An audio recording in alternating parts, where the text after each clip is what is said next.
Son las 9:16 de la mañana. Si esto estaba bueno, se pone mejor. Se pone mucho mejor. Recibimos con nosotros a la politóloga Rosario Espinal. Un aplauso para ella. Bienvenida, Rosario.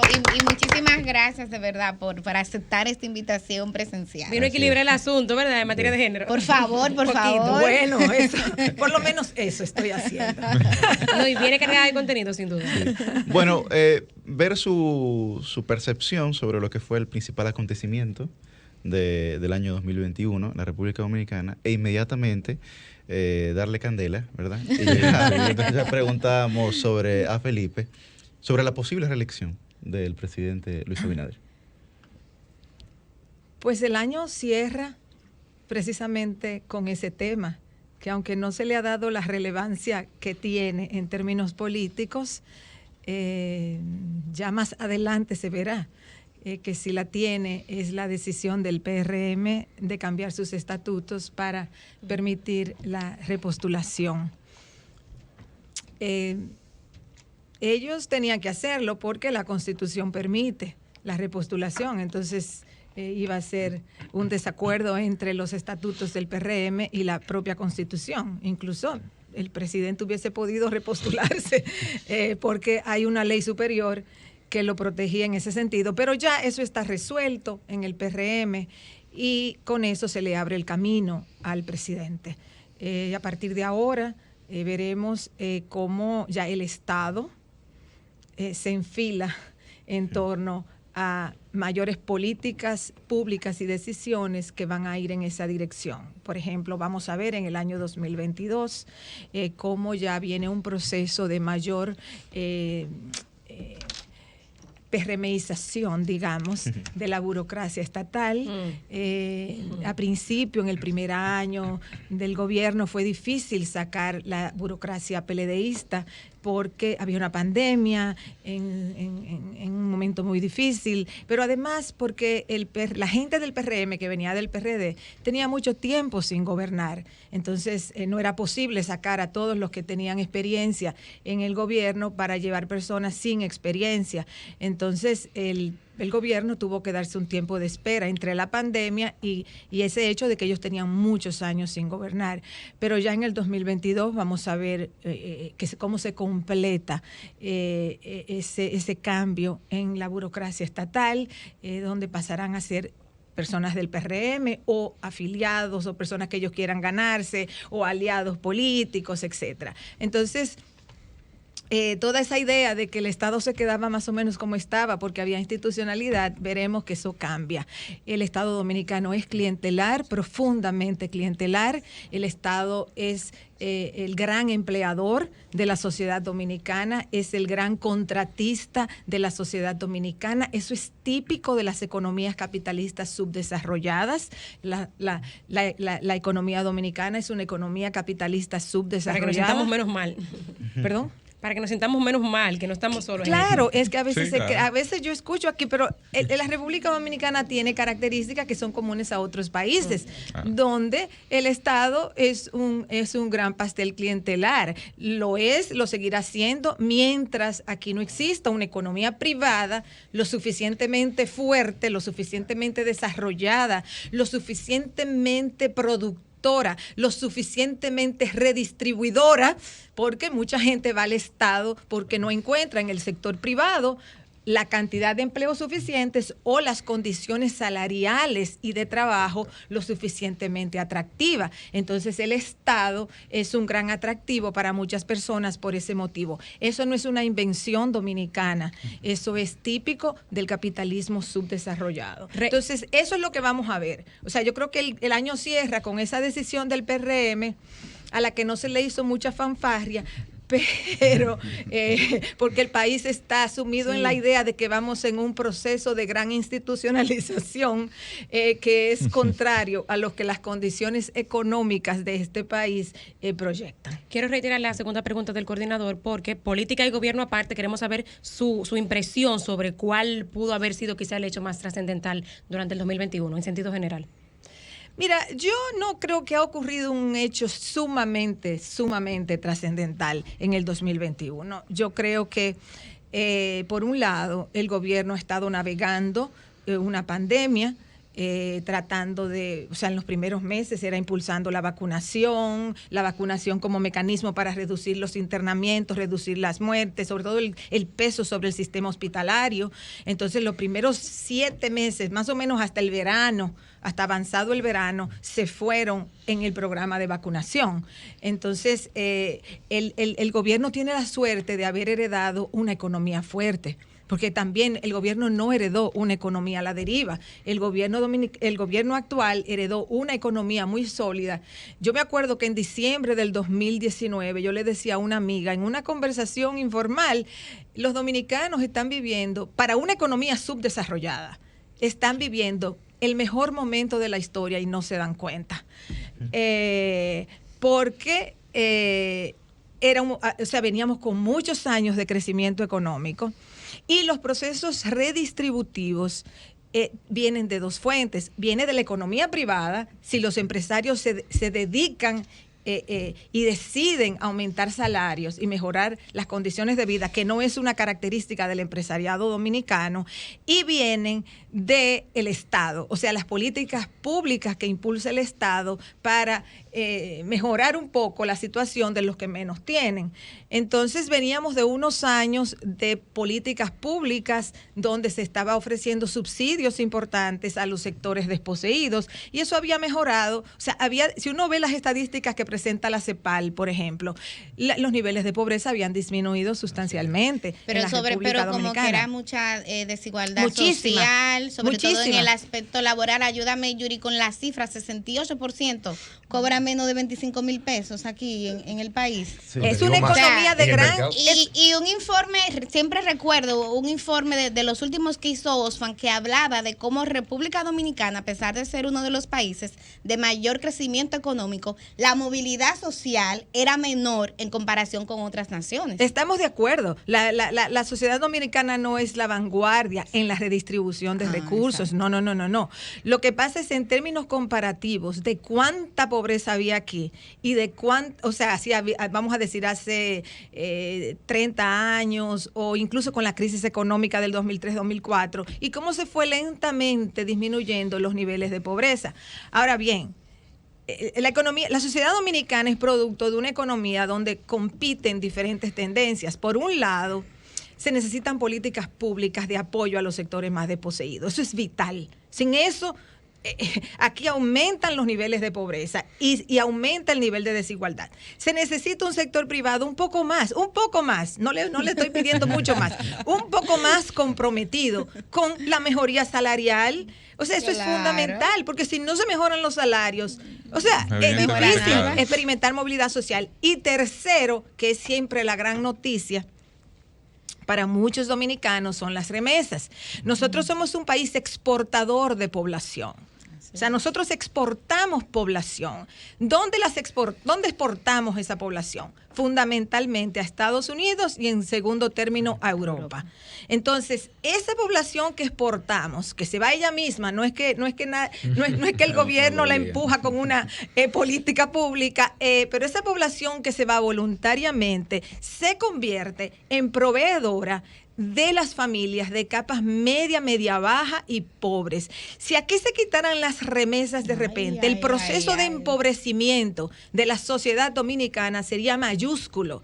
Entonces, esa población que exportamos se convierte en esa proveedora de muchas familias, y la movilidad social que ha experimentado la República Dominicana en las últimas 3-4 décadas se debe en buena parte a eso, no exclusivamente, hay varios factores, pero se debe en una gran medida a ese elemento llamado remesas o el tipo que sea de apoyo que ofrezcan a sus familias. Entonces, ese proceso hay que entenderlo. Además de que los que se van se convierten en imán de sus familiares, sobre todo para Estados Unidos, donde hay una ley de migración que se llama llama de reunificación familiar, que te permite, si tú estás legal, pedir a tu esposa o a tu esposo o a tus hijos o a tu mamá o a tu papá o a tu hermano, etcétera. Entonces es una red migratoria. Entonces la República Dominicana, por un lado, es una exportadora de producción, de población, que se convierte en un elemento de apoyo a la economía familiar dominicana, pero por otro lado, somos importadores de mano de obra barata desde Haití. Vaya combinación. Una mano de obra indocumentada que a la sociedad dominicana y a los gobiernos dominicanos y a los empresarios dominicanos siempre le ha interesado mantener indocumentada porque es la forma de explotarlos más. Y eso acompañado con discursos nacionalistas anti-inmigrantes que está utilizando este gobierno bastante. Así es. Está utilizando este gobierno bastante como un elemento de buscar legitimación, porque es una legitimación de corte plebiscitaria, vamos a decir. La audiencia, claro. Es como la inmensa mayoría de los dominicanos no quiere la presencia de los haitianos aquí. Entonces es utilizada por el Estado para que se genere mayor rechazo hacia esa población inmigrante que de entrada es indocumentada, recibe bajos salarios, no recibe prestaciones sociales. Es muy barato para los empleadores agrícolas y de la construcción pagar un salario mínimo sin pagar cotizaciones a la seguridad social. Entonces, esa población que importa, que trae la República Dominicana para satisfacer sus necesidades laborales, sobre todo en el sector construcción y sector agrícola. Entonces, fíjense la complejidad de esta sociedad. ¿Por qué? Por más que el gobierno anuncie que va a sacar los haitianos, es un bla, bla. Es para generar apoyo político entre los dominicanos, porque ni siquiera lo pueden sacar, porque aquí se derrumbaría el sector agrícola, se derrumbaría el sector construcción, se derrumbarían, porque los dominicanos, y no es una cuestión de si son haraganes o no, yo no voy a entrar en ese debate, es una cuestión de reposicionamiento en la economía. Los dominicanos que salieron del campo, por ejemplo, y se ubicaron en la ciudad, no van a volver al campo a ser agricultores. Ocurre lo mismo en el sur de Estados Unidos o en California. ¿Quiénes son los trabajadores agrícolas? Los mexicanos, los centroamericanos. Entonces, eso es lo que ocurre. Entonces, esa realidad económica se monta un discurso político que te divide entre buenos y malos. Haitianos malos, dominicanos buenos. Y hay toda una discursiva en torno a eso muy problemática, muy lamentable. Yo quisiera poner en escena, yo digo que este es el primer año del gobierno, fundamentalmente porque en inicio la crisis sanitaria y económica, trajo sus particularidades, además que se suma a digamos que al periodo de novatada habitual de cualquier gobierno que le conceden la oposición como luna de miel, que etcétera, etcétera. Bueno, tomando ya, digamos que ese primer año que significó básicamente el 2021, comparemos con los discursos de campaña, comparemos con las promesas realizadas por el gobierno. ¿Qué pudiéramos nosotros decir a esta fecha? ¿Ha quedado bien y ha quedado mal hasta este minuto? De lo que se puede, claro, juzgar hasta este minuto. Evidentemente, las políticas a corto plazo que el gobierno le toca. Ahí está en la mesa para los panelistas. Felipe. Están corriendo ahora. Están corriendo ahora. El experto. Antes de eso, brevemente, yo, aparte del tema político que citó Rosario, creo que la decisión de bajar la reforma fiscal también fue una señal clara de que estaban conscientes de que eso iba a comprometer seriamente las posibilidades de reelección del presidente Abinader, y por eso yo sostengo, y el tiempo espero me dé la razón. Apenas iniciando el gobierno, ¿verdad? Y ya sí, pensando en qué pudiera comprometer la Lo que pasa es que fíjense cómo lo hizo Danilo Medina, fue en octubre del 2012 ya estaba sometiendo la reforma fiscal porque sabía que el capital político no se le iba a desgastar a él, sino que iban a ir detrás de Leonel Fernández. 2 meses después. Acusándolo, por supuesto, del supuesto despilfarro, desfalco del Estado, y por la razón que justificó entonces para esa reforma.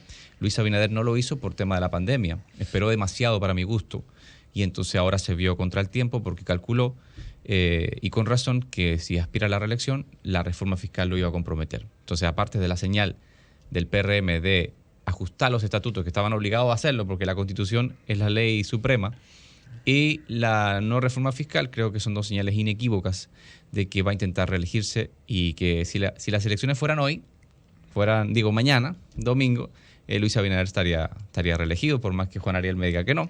Pero ¿qué pasa con los otros liderazgos del PRM? Porque, por ejemplo, un David Collado, que uno siempre ha sabido de sus aspiraciones, Hay que una contar Carolina procesos y Mejía, tiempos, Milicen. una Carolina Mejía. Sí, yo creo que ese proceso de los otros precandidatos y que se van a soltar al siguiente día de que ganase Luis Abinader en el 24, será un gobierno muy difícil, porque vamos a tener a todos esos funcionarios sueltos buscando su candidatura en el 2028. En este momento está todo el mundo recogido, trabajando en ese marco, es decir, sé que Luis Abinader se quiere reelegir y sé que está habilitado, pero también yo quiero ser candidato. Ahora, en el 24, cuando este proceso se haya acabado, entonces vamos a ver un proceso, creo que será un gobierno bastante complejo, porque va a tener que tener a todo el mundo bien, muy suelto, tratando de buscar la candidatura. Entonces creo que en ese sentido está más que claro que Luis Abinader sería el candidato virtual.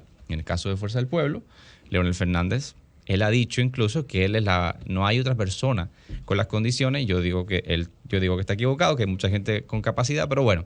Y en el caso del PLD, creo que está entre tres personas, naturalmente: Domínguez Brito, Abel Martínez y Margarita Cedeño. Pero me da la sensación de que a nivel institucional, quien controla las filas del PLD tiene sus ojos puestos en Margarita Cedeño para ser la candidata de presidencial del 2024, y quisiera oír en ese sentido a Juan Ariel. Juan Ariel. No, lo queremos escuchar. Juan Ariel Jiménez. Pero Ariel. bueno, adelante. Varias cosas. Yo creo que quedó una pregunta anterior de cómo se compara el discurso de campaña y cómo se compara la realidad de las políticas públicas. Yo creo que hay un gran divorcio en muchas áreas, no en todas, en muchas áreas. Empecemos por la fiscal. Se dijo, está escrito en el programa de gobierno, el tema fiscal se resuelve mejorando la calidad del gasto. Hay 130,000 millones de pesos que vamos a cambiar para mejorar la calidad del gasto. Eso no se ha dado. Por más que el gobierno quiera decir que han mejorado la calidad del gasto y que se han ahorrado, no es cierto. Y lo digo porque quien entra a las estadísticas presupuestarias ve que casi todo ha aumentado excepto el gasto de capital. Se pagaba demasiado salario, la nómina pública estaba inflada. Bueno, hoy en día se está pagando más en remuneraciones que lo que se pagaba en los años anteriores. Que se dice, hemos reducido dijeron una vez, hemos reducido esta partida. No, simplemente se reclasificó. Entonces, quienes podemos entrar a los datos presupuestarios y ver lo que está pasando, nos damos cuenta que no ha habido esa tal mejora a grandes rasgos, porque sí creo que hay muchas entidades que han reducido, sí creo que hay muchas entidades que han mejorado su calidad, pero digo en agregado. Entonces, lo que se ha visto es una reducción de la inversión pública muy lamentable, y de hecho pudiera hablar de todo el dinero que estamos pagando en intereses innecesariamente, pero eso es lo primero. Lo segundo, se hicieron un sinnúmero de promesas que no se han cumplido. Se habló de que toda persona desempleada iba a tener 10,000 pesos mensuales. Se habló de que se iba a bajar los salarios, un 30% de reducción en los primeros meses. Y todo eso es contrario a la lógica económica, porque el gobierno no produce las cosas, el gobierno no determina los precios. Esta no es una economía centralmente planificada. Esta es una economía donde los precios lo determina la oferta y la demanda, y el gobierno puede jugar con apoyar la oferta, controlar la demanda, pero el gobierno no determina que se bajen los precios. Entonces yo creo que un sinnúmero de promesas que se hicieron, también típicas. También Rosario me podrá decir, mira Juan, eso no es nada nuevo en el tipo de políticas que se hacen en los países en vías de desarrollo, hacer muchas promesas y luego el gobierno es administrar realidades. Pero la pregunta fue esa. La pregunta fue cómo se compara acciones versus promesas, y se ve gran divorcio en muchas áreas. Y sobre la reelección, Juan Ariel, ¿tú crees que Abinader se reelige o no? Quién Mira, el candidato? vamos a tocar ese tema importante. Y Juan Ariel es vicepresidente del PLD. Sí, primero decir que por la razón en que no estoy de acuerdo con Felipe es que la política es un poco como la pelota, aunque yo no quiero hablar de pelota en estos días. ¿Cuál es tu partido? Yo no quiero hablar de pelota. Yo tengo problemas mundiales más importantes que el partido de ayer. Eso ocurre con nosotros los aguiluchos, claro. No, pero ¿qué pasa? La pelota se decide en el 9º inning. Hasta el 9º inning nada está decidido. Así es. Y yo creo que la política igual. La política, uno puede llevar 3 años de una altísima popularidad y luego un 4º año todo se descarrila. O viceversa. Hay gobiernos que han sido muy impopulares al principio y luego logran una reelección personal o de su partido. Entonces, por eso es que yo creo que la reelección de Abinader es prematuro hablar de ella porque queda mucho por verse en materia económica, en materia política y todo lo demás. Sobre Margarita Cedeño, a quien por cierto le tengo mucha admiración, mucho respeto, me parece una persona sumamente preparada en todas las áreas de interés público, pero yo creo que quien domina las filas del partido, dice Felipe, yo creo que muchas personas dominan las filas del partido. El PLD no es tan sencillo como a veces se cree porque es una organización muy grande. Así es. Ninguna organización grande es sencilla, señores, ni las empresas grandes son sencillas. Entonces ahí hay una constelación de influencias, de intereses que se van moviendo, pero sé a quién Felipe se refiere, que es al expresidente Medina. Yo creo que él no tiene la mirada puesta en ningún precandidato. Yo creo que su propio liderazgo, su propio rol en el partido necesita una gran neutralidad en el proceso. Y creo que dolores pasados llevan a que él se exija más a sí mismo de mantenerse neutral. Bueno, Juan Ariel, A pero yo propósito, puedo... perdón, Cristian, pero para que no se vaya esa idea, a propósito de Margarita, me gustaría escuchar la opinión de Rosario Espinal. Viendo el tema de las sombras de este gobierno, yo de manera responsable aquí me he posicionado y me he preocupado porque hemos visto que, por ejemplo, la participación de las mujeres en el gabinete central como ministra ha sido reducida en comparación con lo que veíamos en el gobierno pasado.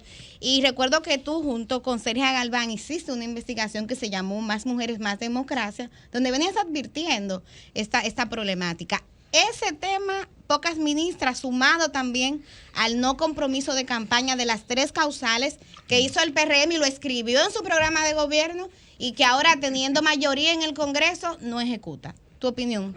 Bueno, yo creo que en el tema de las mujeres, el gobierno está muy mal. Está muy mal porque, uno, ya lo has mencionado, o sea, no se había visto que un gabinete ministerial tuviera solamente 2 mujeres en mucho tiempo. Y a nivel regional está entre los peores. Pero no solamente eso.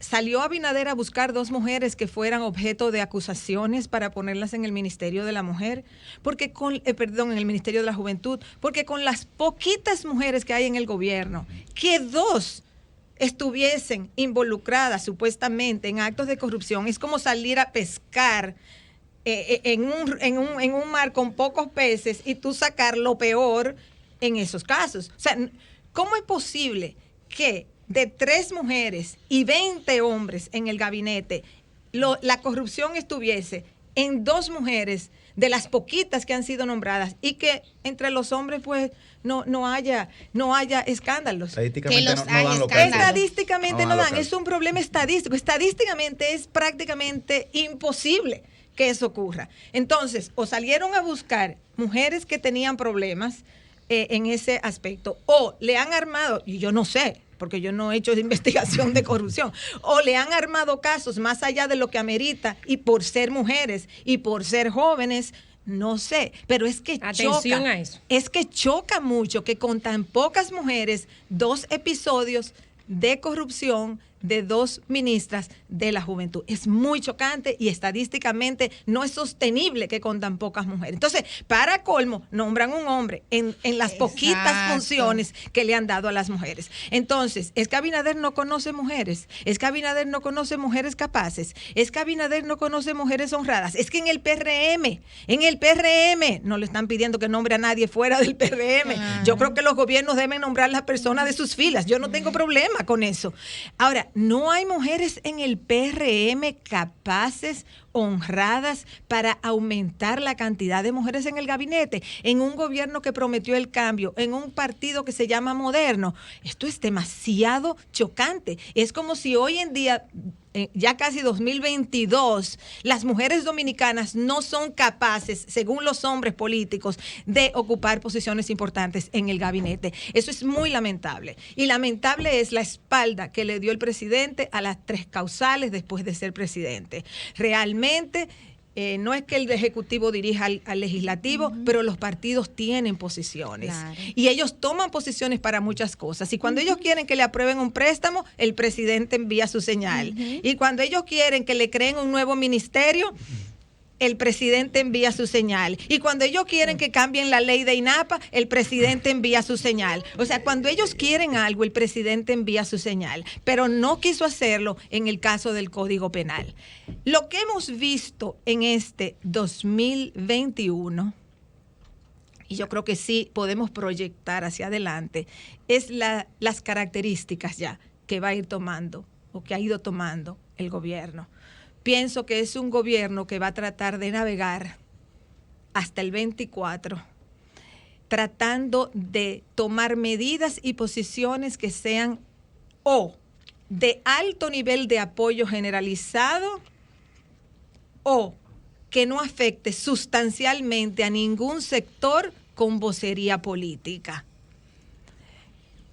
No se hizo la reforma fiscal, porque la reforma fiscal hubiese creado una crisis al gobierno, porque la oposición de las capas medias con voz pública hubiese sido muy fuerte en contra de impuestos. Esa es la razón política.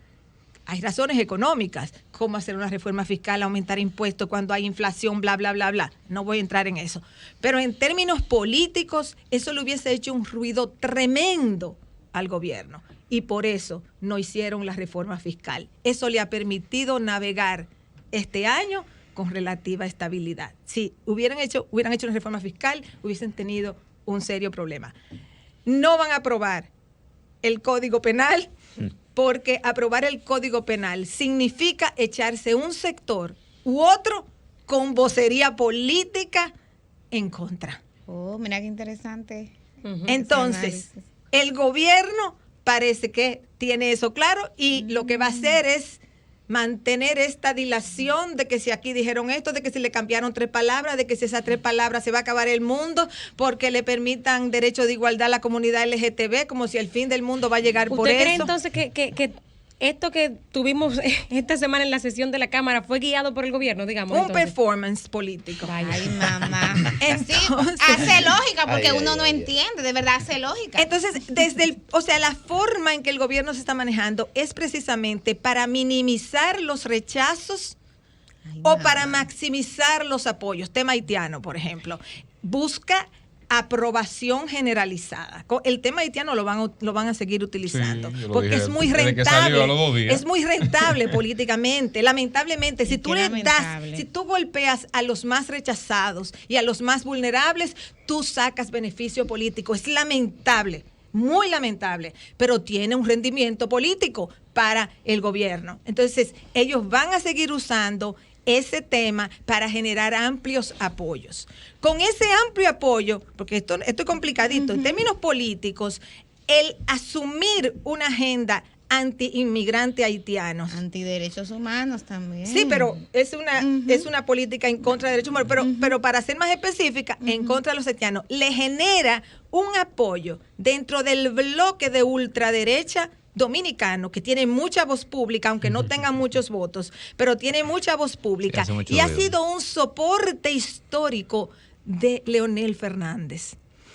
Abinader le quita a Leonel Fernández el apoyo de todo el segmento de ultraderecha que no es el PLD. O sea, los partidos pequeños de ultraderecha que han sido leonelistas porque encontraron en Leonel el sustituto de Balaguer. O sea, venían de Balaguer, luego encuentran a Leonel, le dan su apoyo a Leonel. ¿Qué ha hecho Abinader? Que con esa política con respecto a los inmigrantes haitianos le quita a Leonel el apoyo de esos sectores que fueron claves para que él se fuera del PLD. Porque ellos son su sustento Claro. político. Le Entonces hicieron la Abinader cama. le está quitando a Leonel Fernández el apoyo de esos partidos minoritarios de ultraderecha. Sin ese sector, Leonel la va a tener difícil en términos políticos y Abinader lo debilita sin tener que hacerle nada Pero directamente. entonces Abinader también se debilita frente a los sectores progresistas que lo apoyaron y que tienen representación en el gobierno. Correcto, es verdad. Él se debilita con relación a ese sector que no está a favor de ese tipo de medidas. Pero lo que ese sector va a hacer es callarse o hacer... Si son periodistas van a tener que decir algo porque no es posible ser periodista y no hablar. La sociedad entera en contra. Pero ahí tú tienes funcionarios, un ministerio de economía y está lleno de gente pero progresista. esos funcionarios se van a callar. También tiene derecha en el gobierno. Sí, claro. Es un peso y contrapeso. Entonces el punto está que lo que el gobierno ya se perfila que va a hacer para buscar una reelección es básicamente discursiva que le genere apoyo. Y digo discursiva porque no lo van a llevar a la práctica. O sea, en el 2024 aquí va a haber la misma cantidad de haitianos indocumentados que hay hoy, porque no lo pueden sacar, porque esos son los trabajadores de la agricultura y de la construcción. Entonces, ¿pero qué pasa? Se genera la sensación, sacan un grupito, le caen atrás, se me olvidó mencionar eso, hacen de la mujer haitiana embarazada, crean un estigma sobre esas mujeres, como si las traen en un autobús hoy para que den a luz mañana, lo cual no es el caso. Y si fuera el caso, fuera responsabilidad de las autoridades dominicanas que dejan pasar esa gente. Claro. Pero no es el caso. La mayoría de esas mujeres son inmigrantes haitianas que viven en la República Dominicana y tienen que ir a un hospital, porque o no van a dar a luz porque son en su las casa. esposas de los obreros, porque algunas se han casado con dominicanos, porque tienen hijos que son dominicanos. Totalmente, es población dominicana. Claro. Entonces, aquí confunden en ese discurso ultranacionalista o mal concebido nacionalismo, confunden Haití y la población haitiana con la población inmigrante que ha estado llegando a este país por décadas y se ha ido asentando como se asientan todos los inmigrantes en el mundo. Su desventaja es que nunca los han documentado, que incluso el único momento en que se hizo un proceso de regularización, que fue en el 2014, 2015, pero claro, es una regularización temporal que tiene que ser renovada, con lo cual el gobierno, cualquier gobierno que esté en el poder, tiene la opción de renovarlo, de no renovarlo, lo que fuera, pero en general es una población indocumentada que suple esa mano de obra barata. Entonces, esas mujeres que son parte de esa migración son las que fundamentalmente van a los hospitales, pero hay un constante ruido con que si llegaron esas, la trajeron en un autobús, con que se están robando el dinero del pueblo, con que no hay camas para esto, con que si las escuelas están llenas de haitianos. Bueno, van a tener haitianos porque la gente que migra es relativamente joven, está en edad reproductiva. La gente de 80 años no tiende a emigrar, emigran los de 20, los de 18, los de 25, los de 30, gente en edad reproductiva que van a tener niños, que van a necesitar hospitales, que van a necesitar escuelas. Entonces, el Estado dominicano por décadas ha estado subsidiando al empresariado dominicano con mano de obra barata, pero eso tiene un costo social. El costo social es que ellos necesitan escuelas, ellos necesitan hospitales, ellos necesitan transporte, ellos necesitan viviendas, aunque algunos vivan en edificios en construcción. Entonces, la República Dominicana tiene un problema que no se lo trajo la ONU, porque no fue la ONU que los trajo.